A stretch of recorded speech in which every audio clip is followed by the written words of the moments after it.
secondaire. Je vais vous proposer 3 réponses et puis vous pourrez voter. La première réponse, 1 tiers. Deuxième, 2 tiers. 2 tiers. Ou la moitié. Donc pour 1 tiers, levez la main. 2 tiers. La moitié. D'ici 50 ans, 2 tiers de la population africaine vivra dans une ville secondaire. Retenez bien cette information. L'intérêt pour vous de nous rejoindre sur cette session cet après-midi, c'est de comprendre qu'il existe une nouvelle démarche de citoyenneté facilement duplicable qui va vous permettre concrètement de répondre aux enjeux des villes africaines. Nous allons débuter avec plusieurs panélistes pour une session de présentation sur comment la jeunesse s'engage aujourd'hui pour les villes. Et puis, nous aurons une table ronde où des intervenants de haut niveau nous présenteront et nous éclaireront sur les enjeux et opportunités pour repenser les mobilités en Afrique. Et enfin, si on a du temps, on aura une petite session de questions-réponses. Alors, je m'appelle Louisa Badjibi, je suis membre de l'incubateur de politique publique citoyen Je m'engage pour l'Afrique. Je m'engage pour l'Afrique a été lancé il y a bientôt 3 ans par Amina Zahrnouf et Ilana Santos, avec un constat clair. L'avenir se joue en Afrique. D'ici moins de 30 ans, nous représenterons plus de 35% de la jeunesse dans le monde. Pourtant, nos jeunes sont peu présents sur le débat public et encore peu visibilisés dans le dialogue territorial. Comment y remédier? Avec Je m'engage pour l'Afrique, nous souhaitons catalyser le potentiel de la jeunesse et pouvoir développer l'engagement pour l'Afrique. Concrètement, nous travaillons sur 3 piliers. Premièrement, nous essayons de réunir les jeunes pour pouvoir réfléchir ensemble à des thématiques qui nous concernent tous. La transition écologique, les politiques publiques ou encore le développement technologique. Deuxièmement, nous essayons de créer des synergies avec les acteurs privés et publics, car pour nous, c'est essentiel de créer ce dialogue multi-acteurs pour pouvoir dynamiser une croissance durable, inclusive et partagée. Et enfin, nous mettons en place des formations pour encourager les jeunes et accompagner les jeunes à former leurs idées, les formuler et les partager sur la scène publique. Aujourd'hui, JMA, Je m'engage pour l'Afrique, a été rejoint par plus de 15 000 engagés. En 2023, nous avons décidé d'ouvrir les portes d'une résidence d'un genre nouveau. Notre objectif, c'était de pouvoir réunir des jeunes du continent africain et européen pour pouvoir repenser ensemble l'attractivité des villes secondaires africaines. Et donc, j'ai eu la chance, pendant 4 mois, de coordonner ce projet et de pouvoir être accompagnée de 50 bénévoles pour monter des formations, réunir des experts, créer des échanges et pouvoir proposer des solutions à des enjeux et des opportunités de 3 villes secondaires que nous avons repérées. La première, Anéro au Togo, puis nous avons aussi travaillé sur Abomey-Calais au Bénin, et enfin Hongrie au Maroc. Comme vous le rappelez sûrement, dans 50 ans, 2 tiers de la population africaine vivra dans une ville secondaire. Et pour nous, il est essentiel de pouvoir accompagner les jeunes et pouvoir créer des cercles pour qu'on puisse échanger sur cette prospective. Nous avons d'ailleurs eu l'opportunité de collaborer avec de nombreux partenaires que nous tenons à remercier ce soir. Premièrement, la ville de Paris, le ministère des Affaires étrangères, l'Institut français et l'AFD, ainsi que des entreprises qui ont fait le pari de nous soutenir sur ce projet. Nous avons Spiro, Onomo et Gide. Grâce à eux, nous avons réussi à mettre en place cette démarche en replaçant les jeunes citoyens au cœur du dialogue territorial. Donc, merci à vous. Voilà, je vais bientôt passer la parole, mais avant, je voulais annoncer le fait que c'est un jour aussi assez particulier. Ça fait depuis quelques semaines que la date du 20 septembre est ancrée dans notre calendrier. Parce qu'en plus de cette présentation que l'on fait aujourd'hui, nous publions notre ouvrage qui recense les propositions citoyennes, donc tout le travail qui a été effectué par ces 20 jeunes. Et donc, on est très très fiers de pouvoir le présenter et on espère pouvoir vous le remettre pour qu'on puisse aussi dynamiser le dialogue citoyen et pouvoir participer au développement concrètement des villes secondaires africaines. Alors, je vais passer la parole bientôt à Marlène Décalé et Kevin Chanda, qui vont, eux, vous proposer d'investir dans la formation des jeunes pour développer le secteur du tourisme durable à Anéro. Et ils vont sûrement nous donner envie d'y aller rapidement en voyage. Ensuite, on verra avec André Diouf une démarche clé pour repenser les mobilités à Abomey-Calavi. Avec Yélé, on verra comment envisager les voies de l'emploi décent des jeunes à Abomey-Calavi. Et enfin, avec Raja Jesus, elle mettra en avant des initiatives à Bengrir au Maroc de gouvernance pour créer des villes mieux connectées. J'aimerais d'abord les remercier parce que c'est grâce à eux aussi que nous sommes là aujourd'hui. C'est eux qui ont permis de dynamiser tout ce dialogue et qui ont permis de mettre en place ces idées qu'ils vont vous proposer dans quelques minutes. Donc voilà, merci beaucoup à vous. Et puis, Kevin, Marlène.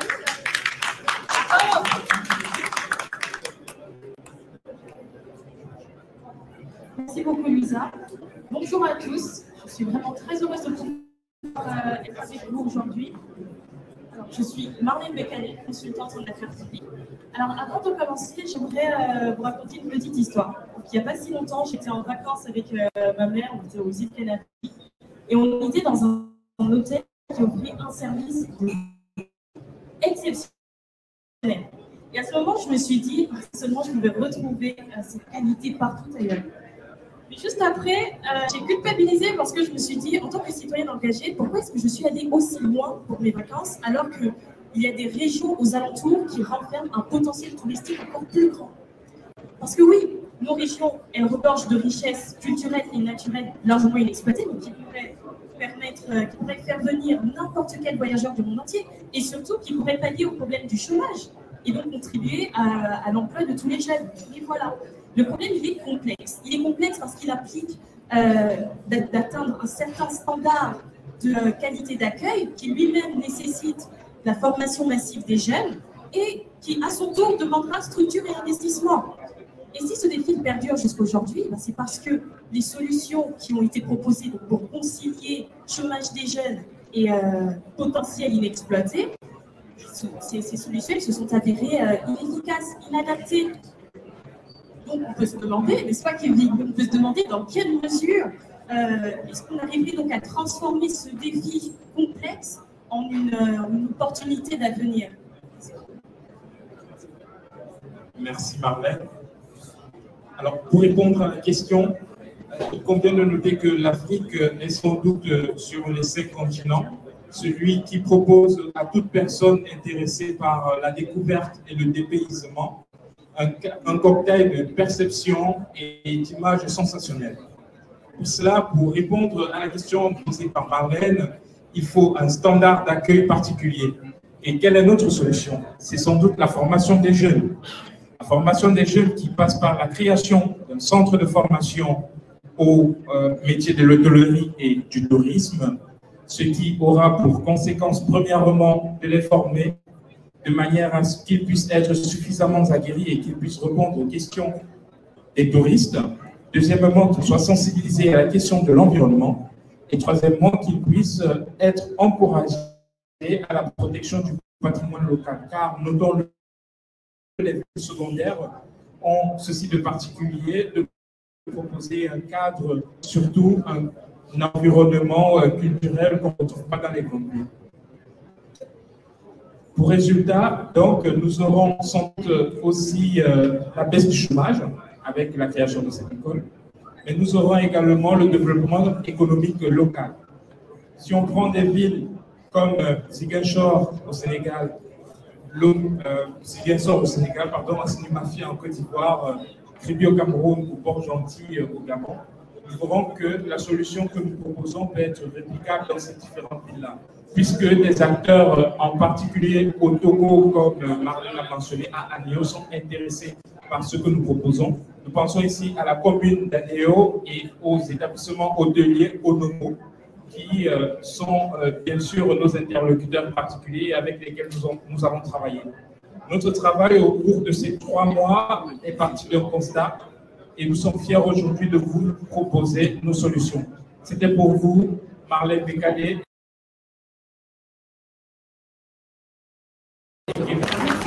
Maintenant, nous allons laisser la place à André qui va revenir sur la thématique semi-classée.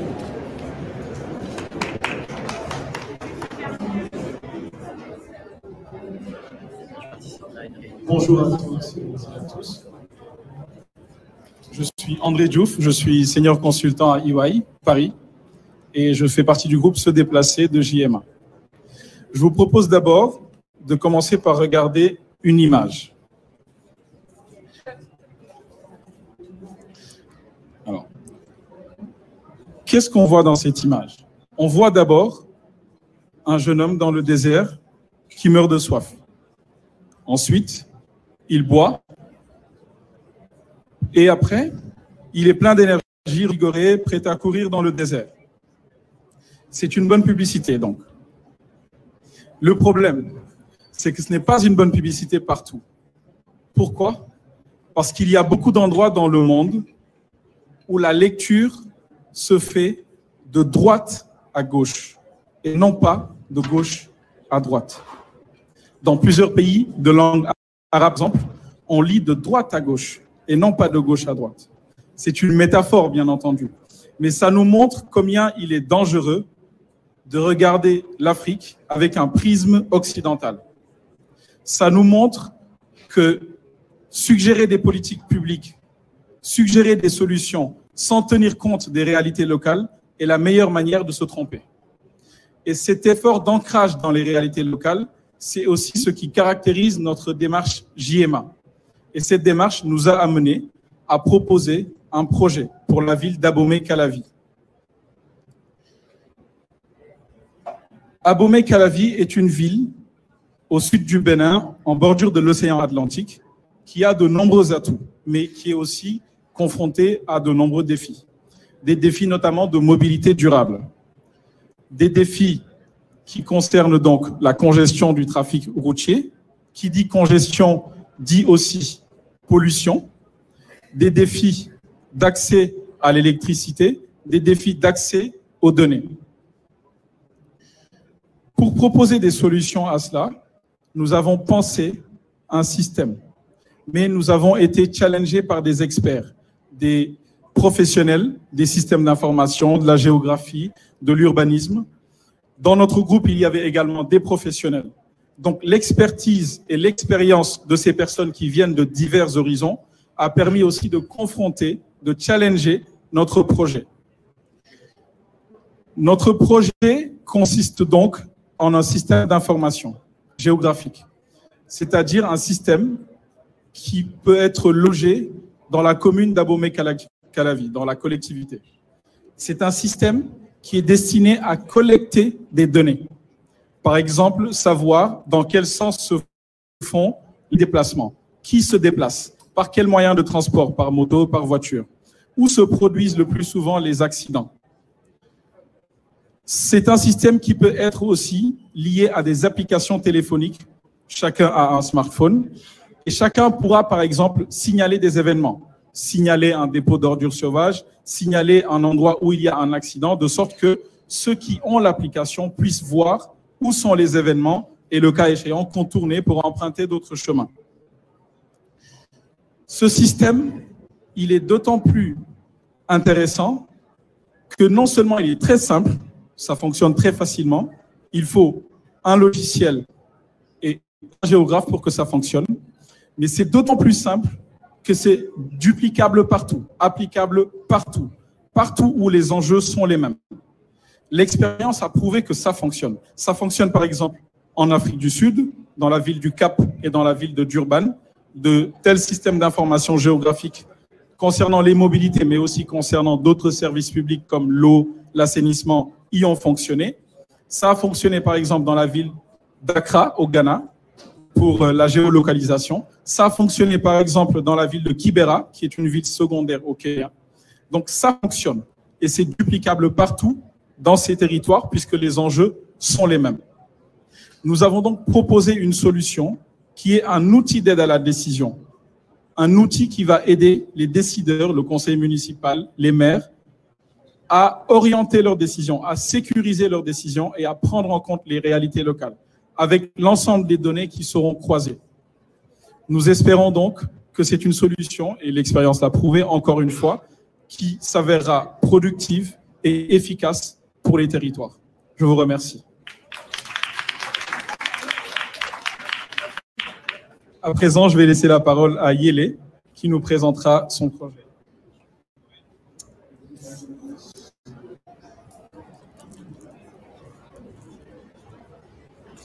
Bonjour, je m'appelle Yélé Koulibaly et je suis au sein de la résidence JMA depuis maintenant 4 mois.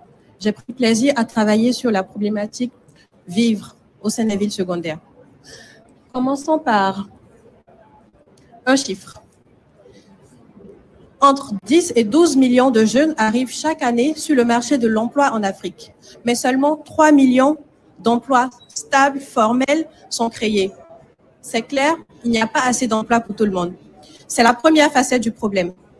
Maintenant, je vous embarque, comme André, à Abomey-Calavi, au Bénin, qui est la plus grande ville estudiantine du pays. Donc, la population, les jeunes, en bonne partie, sont instruits, qualifiés.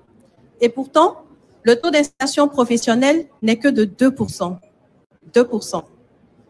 Qu'est-ce qui se passe? Eh bien, il se trouve que la plupart des jeunes ont une difficulté majeure à laquelle ils sont confrontés une fois en entretien. On leur fait comprendre que leur formation n'est pas vraiment adaptée aux besoins des entreprises. Donc, c'est la deuxième facette du problème, l'inadéquation entre formation et les besoins de l'entreprise. C'est un problème qui perdure. Des solutions ont été proposées jusque-là, mais la bonne formule reste encore à trouver. Comment faire pour que les besoins des entreprises et les formations puissent s'accorder au même diapason, vibrer au même diapason? Donc, c'est à cette question que nous, à la résidence JMA, on a tenté de répondre. Notre démarche a consisté, premièrement, à trouver le potentiel de la ville d'Abomey-Calavi. Ici, il s'agit de l'agro-industrie. Deuxièmement, créer les conditions qui vont favoriser les échanges entre les différentes parties prenantes de ce secteur et ainsi booster au maximum l'émergence d'opportunités économiques. C'est ainsi qu'est né notre projet que nous avons appelé la Fabrique d'innovation solidaire. C'est un tiers-lieu collaboratif dédié aux interactions entre les différentes parties prenantes. Donc, ce projet s'appuie sur 3 axes. Le principal, comme je disais tantôt, c'est de permettre au maximum un échange des agriculteurs, des entrepreneurs et des investisseurs. Le résultat, en fait, attendu est que des propositions qui soient locales, nouvelles, puissent émerger et que puissent se développer des franchises solidaires qui vont permettre de repliquer des initiatives qui ont déjà été identifiées comme rémunératrices. On ne refait pas toujours la roue. Et en plus de ce axe, on a 2 axes complémentaires pour vraiment permettre aux entreprises de pouvoir se lancer. Le premier, c'est un accompagnement technique avec des formations courtes qui seront vraiment adaptées aux besoins des entreprises de la ville. Et enfin, la mise en place d'outils financiers pour pouvoir lancer les entrepreneurs. Un fonds d'amorçage. Donc, ce projet tridimensionnel qu'on propose vise à soutenir 120 entrepreneurs et créer 50 franchises solidaires sur une période de 3 ans. Ceci pourrait générer 800 emplois stables. En conclusion, je vous laisse imaginer si ce projet est dupliqué en impact à d'autres secteurs ou dans d'autres régions, quelles pourraient être les retombées économiques pour les villes secondaires africaines? Je vous remercie. Je laisse la parole à Raja qui va vous parler de la thématique se réinventer.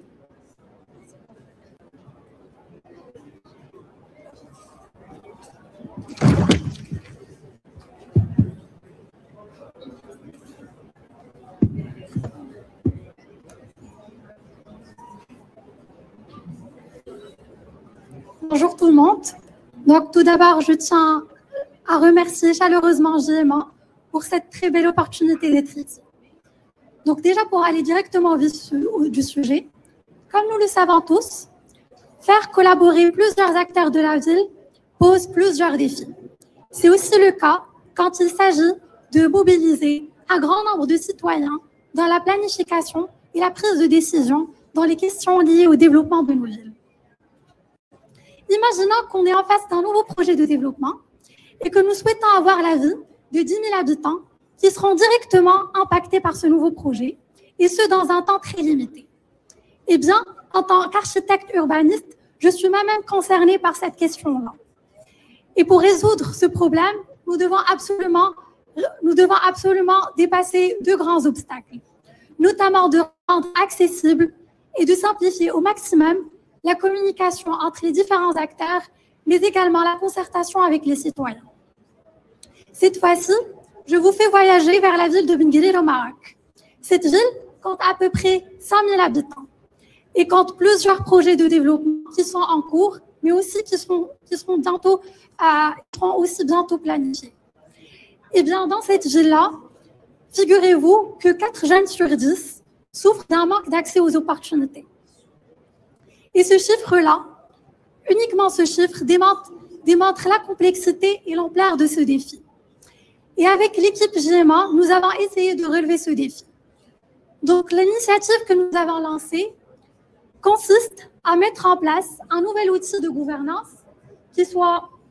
Pardon, excusez-moi, ça marche pas. Donc, c'est un nouvel outil de gouvernance qui est innovant et inclusif et qui est aussi à la portée de tous les acteurs. C'est aussi à la portée de tous les acteurs et des citoyens et qui se fera par le biais de 2 moyens, à savoir la création d'un nouveau comité de développement local, mais également à travers la mise en place d'une plateforme numérique qui sera accessible et simple d'utilisation et qui va faciliter les interactions entre les citoyens, les services publics et les entreprises. Nous croyons que cette plateforme aura le potentiel de faciliter les interactions, comme j'ai précisé, mais aussi de créer une nouvelle dynamique de changement qui est positive et durable, et ce, à travers l'amélioration de la vitesse des interactions et l'accessibilité des données. Donc, notre aspiration à travers ce projet peut être résumée en 3 points.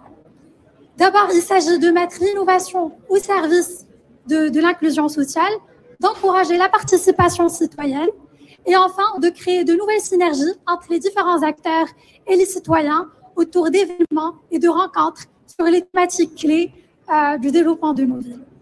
Ce qu'il faut garder en tête, c'est que la participation citoyenne est au cœur de notre projet, car nous croyons fermement à l'intelligence collective comme levier fondamental du développement durable de nos villes. Et merci encore une fois.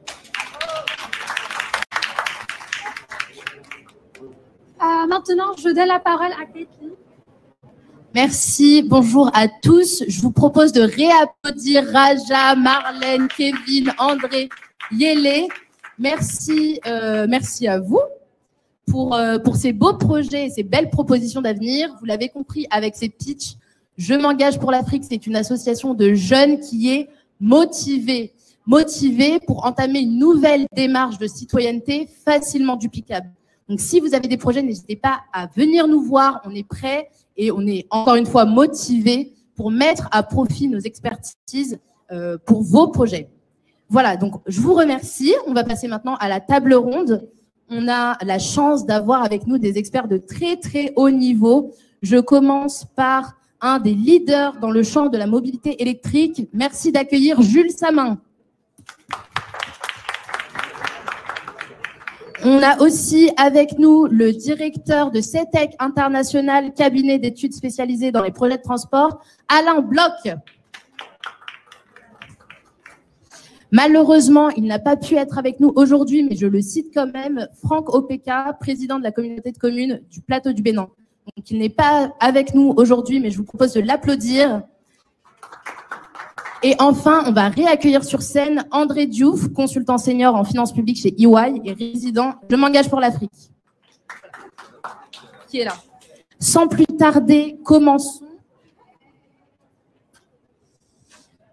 Merci. Bonjour messieurs.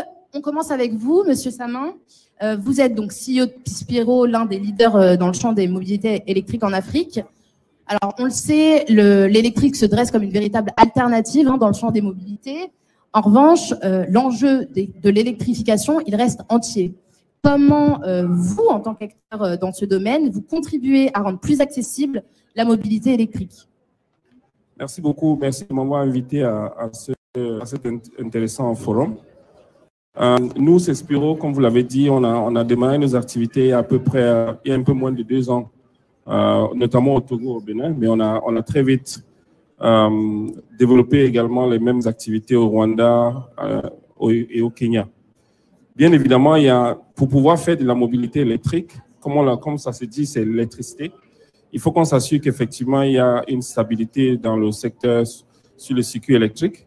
C'est quelque chose d'assez complexe quand on connaît en fait quelles sont les difficultés que l'Afrique a en termes de fourniture d'électricité. Mais je dois dire que soit c'est la chance, soit je ne sais pas, le choix qu'on a fait, on a décidé de nous installer dans un premier temps dans les pays où l'électricité est beaucoup plus stable, notamment le Bénin, le Togo, le Rwanda, le Kenya, qui ont pour la plupart des excédents en énergie, dont le réseau est assez stable. Mais également, on est en pleine discussion avec un certain nombre de pays qui ont des problèmes, qui ont un réseau assez instable, notamment le Nigeria, où, comme vous le savez, il y a pas mal de problèmes d'électricité au Nigeria. Mais ce qui est intéressant, c'est que les gouvernements ont compris que la mobilité électrique est un projet d'avenir dont ils sont en train de s'investir pour pouvoir améliorer en fait la fourniture d'énergie dans ces pays-là. C'est un gros challenge. Après, il y a des solutions alternatives qu'il faut mettre en place en tenant compte du fait que la mobilité, l'équipement de mobilité électrique est déjà assez cher aujourd'hui. Bien entendu, il y a pas mal de travaux qui sont en train d'être faits pour pouvoir réduire le coût au maximum. Mais si on met une alternative à l'électricité qui est produite par les pays, notamment l'électricité solaire, ça va donner en fait, ça va augmenter les coûts d'accès à la mobilité électrique.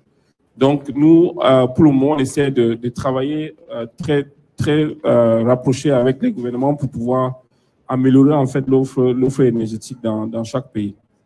Merci Monsieur Jules Samin. Donc vous l'avez compris, ici le mot d'ordre c'est énergie solaire et toujours croire en cette alternative de l'électrique. Merci pour ça.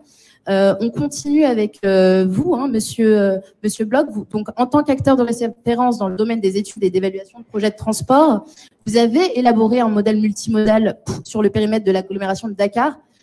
Tout d'abord, pour l'audience, je pense qu'on peut définir qu'est-ce qu'un modèle multimodal et surtout quel a été l'intérêt d'un tel outil pour l'agglomération. Je vais répondre à votre question, mais je vais d'abord faire un petit rectificatif à la présentation que vous avez faite et qui a un lien avec la séquence précédente. Oui, bien sûr. J'ai été longtemps chez CETEC International. Maintenant, je suis directeur général de CETEC Afrique. Et l'idée de CETEC Afrique, c'est d'avoir en Afrique subsaharienne des sociétés d'ingénierie du groupe CETEC,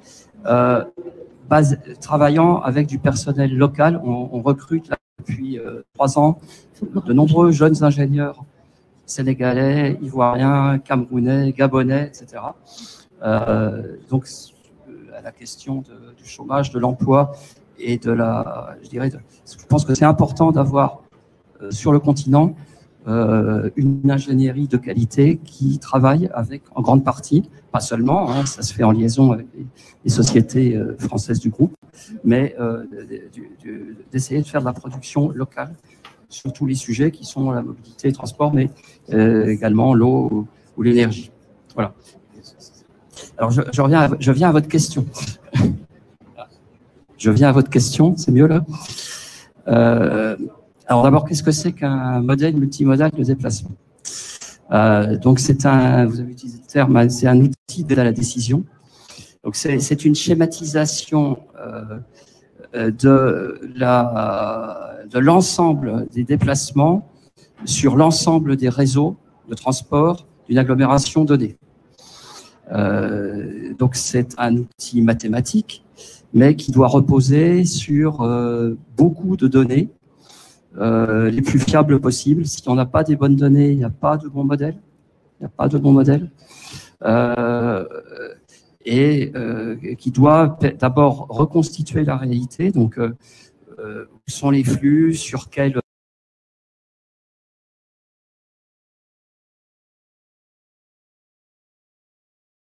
type, sur quelle route, etc. Donc, il faut reconstituer à partir des données disponibles qui sont souvent très partielles. On dit souvent c'est reconstituer le squelette du dinosaure à partir du fémur et de la molaire gauche. Il faut reconstituer l'ensemble des déplacements qu'il peut y avoir dans une agglomération. Une agglomération de 4 millions d'habitants comme Dakar, c'est de l'ordre de 12 millions de déplacements par jour. Voilà. Bon, donc voilà. Donc cet outil de la décision donc repose sur des données d'abord socio-économiques, la démographie, etc., de façon précise, sur ce qu'on appelle des enquêtes origine-destination, des enquêtes ménage, qui permet d'avoir une image globale de la cartographie des déplacements dans une agglomération donnée. Ça peut aussi être à l'échelle d'une région, c'est pas de limite. Alors, à quoi ça sert? À quoi ça sert? Eh bien, ça sert à planifier, ça sert à programmer, ça sert à évaluer. Alors, planifier, c'est par exemple... alors, d'abord, il faut un client. Le client, en l'occurrence, c'était le CETUD, qui est l'autorité organisatrice des transports du Grand Dakar. C'est important, mon collègue, je crois tout à l'heure, a parlé, il faut une gouvernance dans la mobilité. Une gouvernance qui n'est pas, on va dire, liée directement à une société de transport ou à quelqu'un qui fait des infrastructures. Il faut une autorité qui aide à définir la politique pour l'intérêt général, la politique de mobilité. Ça, c'est la planification. Donc, ensuite, il faut programmer, il faut hiérarchiser dans le temps. Voilà, dans les 5 ans à venir, voilà les projets qu'on peut faire, etc. Donc, un modèle, ça permet... Alors, on évalue l'offre de transport. Bon, ça, c'est relativement facile. Relativement. Il y a le réseau routier, sa capacité, le réseau de transport, etc., la vitesse, etc. Tout ça, c'est relativement facilement accessible. Il y a la demande de transport, beaucoup plus compliquée. Les 4 millions et demi de citoyens de Dakar, où vont-ils? À quelle heure se déplacent-ils? Par quel mode de transport? Donc ça, on essaie de le reconstituer du mieux possible. C'est dans l'idée de ce que veut faire monsieur à côté, à Pomé-Calavi. Plutôt qu'un SIG, j'appellerais ça un observatoire de la mobilité. C'est connaître les déplacements sur le secteur. On pourra en reparler. Voilà, donc ensuite, il faut affecter la demande sur l'offre. Et il peut y avoir des politiques très différentes. On peut avoir, aujourd'hui c'est plutôt fini, mais une politique toute routière ou une politique tout transport collectif. Donc ça sert à regarder voilà, quel est l'intérêt de développer telle ou telle politique et ensuite d'évaluer tel ou tel projet. Alors l'évaluer, c'est évaluer son intérêt économique, ça peut être évaluer sa rentabilité financière, c'est aussi évaluer ses impacts environnementaux d'un projet ou d'une politique globale. On a fait sur Dakar ce qu'on appelle l'évaluation des externalités négatives. C'est la pollution, le bruit, toutes les rejets. Tout ça, le modèle sert à les évaluer. On quantifie. Voilà. Donc, je ne sais pas si j'ai répondu à votre question. Est-ce que c'est clair? C'est très, très clair. Merci beaucoup. Et d'ailleurs, ça fait une excellente transition puisque, comme vous l'avez dit, Monsieur Bloch, quantifier et surtout l'importance des données. Et l'importance des données, c'est ce que André a mis au cœur de la solution proposée par Je m'engage pour l'Afrique. Donc, André, pourquoi vous avez trouvé, vous, que l'importance des données était clé pour répondre à cet enjeu de mobilité? Alors, l'enjeu est un enjeu de données parce que la donnée est au cœur de tout. Je ne suis pas médecin, mais permettez-moi de faire cette analogie. Même quand on a faim, c'est parce que le cerveau reçoit un signal de faim. C'est une information. Quand on a soif, le cerveau reçoit un signal de soif. C'est parce que c'est une information. Et l'information fonctionne de cette façon dans le corps humain et fonctionne de cette façon en dehors du corps humain. Et tout ce dont on a parlé ne peut pas fonctionner sans information. Aujourd'hui, si on peut savoir depuis n'importe quel endroit dans Paris ou hors de Paris quel moyen de transport prendre pour venir ici, c'est parce qu'on a des informations qui nous disent quel moyen de transport prendre, le plus rapide, quel temps ça mettra, etc. Donc, l'information est au cœur de toutes les décisions. Quand on prend une décision sans information, assurément, on se trompe. Donc, c'est pourquoi on a privilégié l'information dans la solution qu'on a proposée. Merci beaucoup, André. Concentrons-nous maintenant sur la question du financement pour conclure ce beau salon. Monsieur Bloch, je reviens vers vous. En accompagnant les différents acteurs sur le champ de mobilité, CETEC a été confronté aux limites de financement. Quels sont les enseignements que vous en tirez? D'abord, j'ai été très surpris de voir depuis quelques années qu'il y a beaucoup d'argent pour investir sur des infrastructures en Afrique. Beaucoup. Alors, c'est sans doute un peu moins vrai aujourd'hui puisque l'argent est plus cher. Mais il y a quelques années, il y avait presque plus d'argent que de bons projets. Donc, alors, entre les bailleurs de fonds internationaux, les investisseurs institutionnels, les investisseurs, on va dire, et puis les entreprises qui peuvent apporter de l'argent, donc à la fois du financement public et du financement en partenariat public-privé, avec toutes les déclinaisons du partenariat public-privé, de la concession à la délégation de services publics. On pouvait trouver jusqu'à récemment de l'argent pour construire, on va dire. Après, il y a un autre sujet qui est l'exploitation, en particulier sur les transports collectifs. On parle de transport durable, donc on va insister sur les transports collectifs. En Europe, il n'y a pratiquement pas un seul réseau de transport collectif qui soit finançable, enfin qui soit financé sans subvention. L'usager parisien, il paye 30% du coût réel du transport parisien, du métro. 70%, ils viennent en grande partie des entreprises, à peu près 50%, et de subventions de l'État, de la région, des villes. Voilà. Et en Afrique, c'est pas fondamentalement différent, d'autant plus que quand on tarifie, certes, il y a l'idée d'optimiser la recette, mais il y a quand même aussi l'idée de toucher le maximum de personnes et donc de limiter les tarifs. Donc, il y a un équilibre à trouver entre l'intérêt social et l'intérêt financier. Et il y a quand même la question, alors il faut regarder au cas par cas, un projet d'infrastructure de transport, ça coûte très cher. Un projet comme le TER de Dakar ou le métro d'Abidjan, ça coûte autour de 1,5 milliard d'euros. Donc on est sur plusieurs dizaines de milliers d'euros du kilomètre. Un BRT qui coûte moins cher, c'est quand même, si on compte l'infrastructure et le système, c'est de l'ordre de 15 à 20 millions du kilomètre d'euros. Hein, voilà, donc arriver tout dépend du montage, mais arriver à rentabiliser ça et ensuite à avoir une exploitation qui ne soit pas déficitaire, parce que si l'exploitation est déficitaire, le service va se dégrader et c'est de l'argent qui aura été mis en l'air.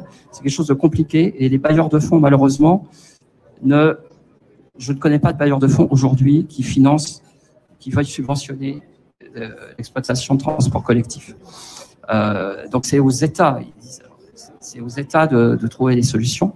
Et en tout cas, c'est absolument indispensable. Donc le coût, c'est comme partout. Hein. Il y a un tarif pour un ticket de bus ou de métro. Et puis il y a des subventions. Donc ça doit se répartir entre le contribuable, l'usager et éventuellement de l'argent qui vient de subventions de l'État. Quand l'État n'a pas les moyens, voir éventuellement si on peut trouver des aides des bailleurs de fonds. Pour l'instant, c'est quasi impossible, ce dernier point. Oui, monsieur Samin, je vous demanderai votre avis juste après la recommandation d'André, mais ce sera très intéressant, je pense, d'avoir votre avis en tant qu'acteur privé. André, vous avez fait aussi des constats au niveau du financement. Quelle est la principale recommandation que vous émettez? Alors, déjà, rapidement, le constat qu'on a fait, c'est que bon nombre de collectivités en Afrique n'ont pas suffisamment de moyens financiers. Pourquoi? Parce que généralement, elles ont une fiscalité locale qui est assez faible. La fiscalité locale, ce sont les taxes d'enlèvement des ordures ménagères, les taxes foncières sur le bâti, sur le non-bâti, etc. Donc, toutes ces taxes en Afrique sont assez faibles, ce qui fait que les collectivités sont faibles et dépendent financièrement, généralement, du pouvoir central. Une des recommandations, il y en a plusieurs, c'est par exemple de renforcer une structure qui existe déjà dans bon nombre de pays, mais qui sera l'intermédiaire entre les collectivités et le marché financier. Les collectivités territoriales ne peuvent pas aller aujourd'hui sur le marché financier. Donc, l'idée est d'avoir une structure nationale dont les collectivités seront des actionnaires. Cette structure ira sur le marché financier, emprunter, l'argent sera reversé aux collectivités territoriales. Donc, c'est un moyen de contourner quelque peu, si on peut le dire de cette façon, la dépendance de l'État pour aller chercher, via toujours l'État comme intermédiaire, des moyens de financement. D'autres recommandations, très rapidement, ça existe dans plusieurs pays en Europe, en Afrique.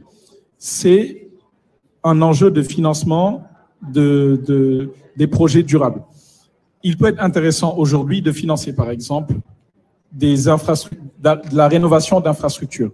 Un bâtiment qui est vieux consomme beaucoup d'énergie.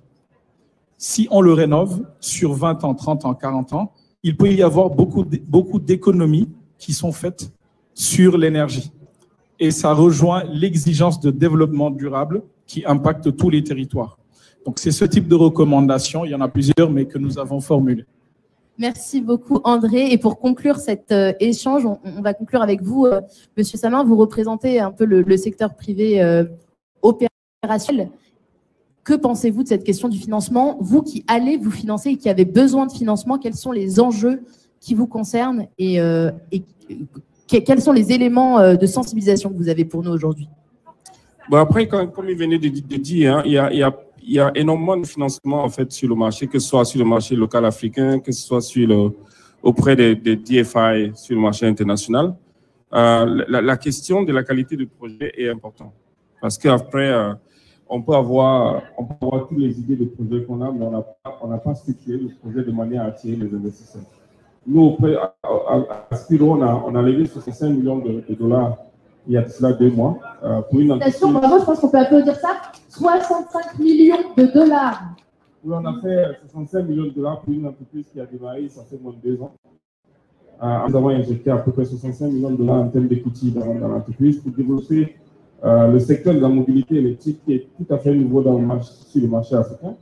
Je dis, c'est la façon avec laquelle vous structurez le projet et la façon avec laquelle vous démontrez aux banques et aux investisseurs que le projet est rentable. En fait. Moi, j'ai travaillé dans l'expérience, j'ai travaillé 2 ans dans la banque, donc je sais exactement ce qui est demandé. Et comme il expliquait, il y a pas mal d'instruments qui peuvent être mis en place pour pouvoir lever du financement.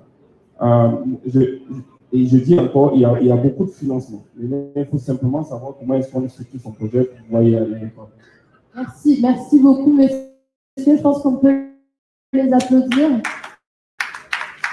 On va prendre quelques questions de la salle. Si vous avez des questions, on va faire passer le micro. On va tout prendre, on va prendre l'ensemble des questions. Et puis ensuite, les intervenants y répondront de façon consolidée.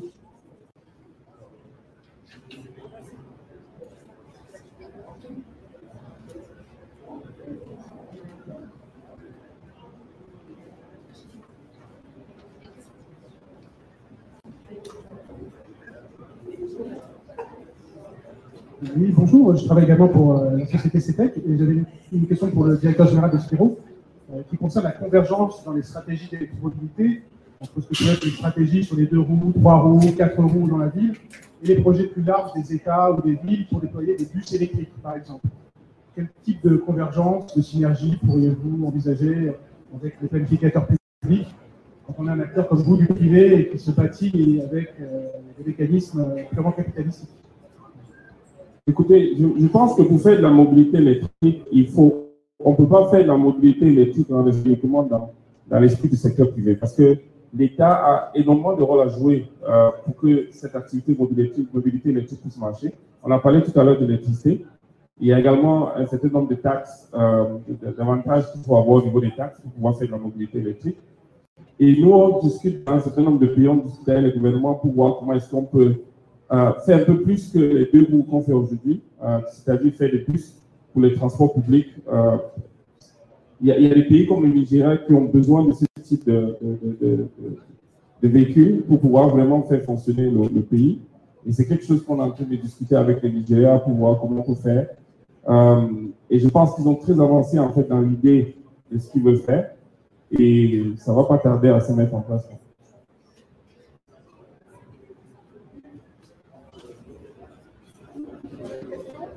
Une autre question? Très bien. Bon, écoutez, s'il n'y a pas d'autres questions, je vous remercie, messieurs.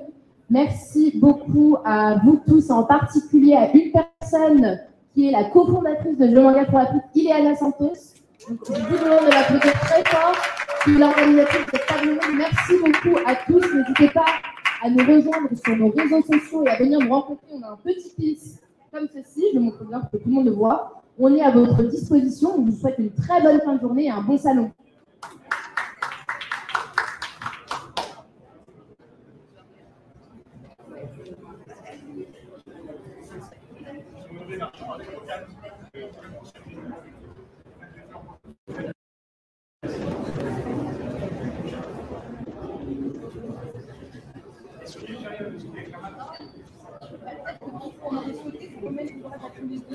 Peut-être qu'on peut faire une photo d'ensemble si ça vous va. Lui, ça, les résidents.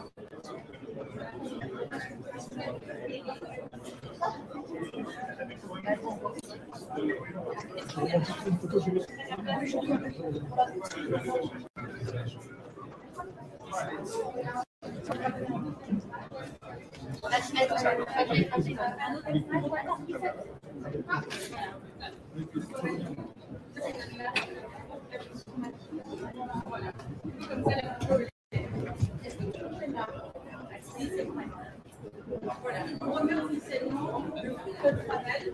On a de la chance d'avoir Spiro comme partenaire dans cette séquence et donc on est particulièrement ravis de remettre ce travail-là. Voilà, c'est du travail collectif, des choses des fins, plus que les bénévoles. C'est un travail qui est très avec cette envie, cette volonté de faire en sorte que à la fois les entreprises s'investissent, mais aussi les collectivités territoriales, surtout les locales. Je n'ai pas de doute que l'année prochaine, on va revenir avec de nouvelles propositions. Cette envie justement d'implanter aussi quelque part nos recommandations. Merci à tous, merci à Spiro en particulier et à tous ceux qui se sont organisés.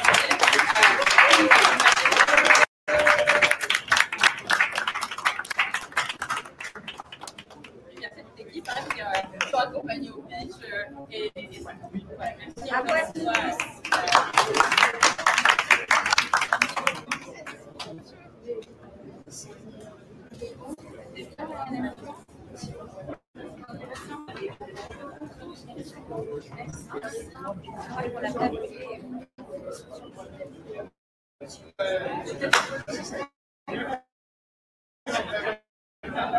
Merci.